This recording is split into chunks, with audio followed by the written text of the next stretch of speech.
गहरे अंधेरे में डूबी वह पुरानी हवेली गांव के बाहर वीरान पड़ी थी।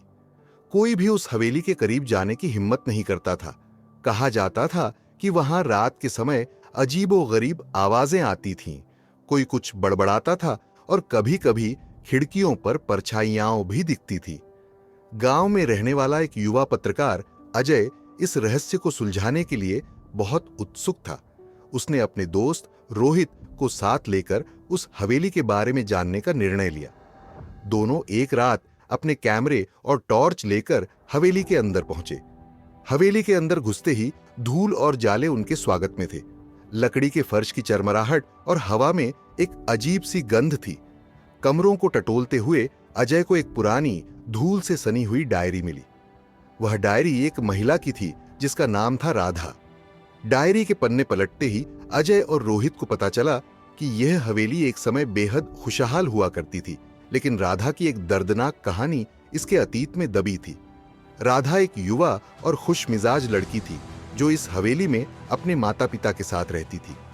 लेकिन एक दिन उसके माता पिता की रहस्यमयी तरीके से मौत हो गई और हवेली में अजीब घटनाएं घटने लगीं। धीरे धीरे राधा की मानसिक स्थिति बिगड़ती गई।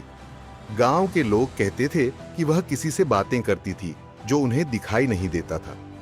कुछ सालों बाद राधा भी अचानक गायब हो गई और तब से हवेली को भूतहा घोषित कर दिया गया। डायरी पढ़ते ही अजय को ऐसा महसूस हुआ जैसे कोई उनके आसपास मौजूद हो। अचानक हवेली की एक खिड़की जोर से खुली और तेज हवा चलने लगी। दोनों दोस्त डर गए, लेकिन उन्होंने हिम्मत नहीं हारी। उन्होंने डायरी को हवेली से बाहर ले जाने का सोचा, लेकिन जैसे ही वे बाहर जाने लगे, दरवाजे अपने आप बंद हो गए। कमरे के कोने से एक धीमी आवाज आई, "ये मेरी डायरी है, इसे ले नहीं जा सकते।" दोनों दोस्त कांप गए। उन्होंने देखा कि कमरे के एक कोने में धुंधली सी परछाई थी। अजय ने हिम्मत जुटाकर पूछा, "राधा, क्या तुम यहां हो?" अचानक हवा थम गई और कमरे में शांति छा गई। एक मध्यम आवाज आई, "मुझे न्याय चाहिए। मेरी हत्या हुई थी, लेकिन किसी ने सच नहीं जाना। मेरी आत्मा इस रहस्य के उजागर होने तक मुक्त नहीं हो सकती।" अजय और रोहित ने ठान लिया कि वे इस गुत्थी को सुलझा कर रहेंगे। उन्होंने गांव के बुजुर्गों से बात की और पुराने दस्तावेज खंगाले। अंततः उन्हें पता चला कि राधा के माता पिता को हवेली के एक नौकर ने संपत्ति हड़पने के लिए मार डाला था, और जब राधा को यह पता चला तो उसने भी विरोध किया, जिसके बाद उसे भी मारकर हवेली में दफना दिया गया।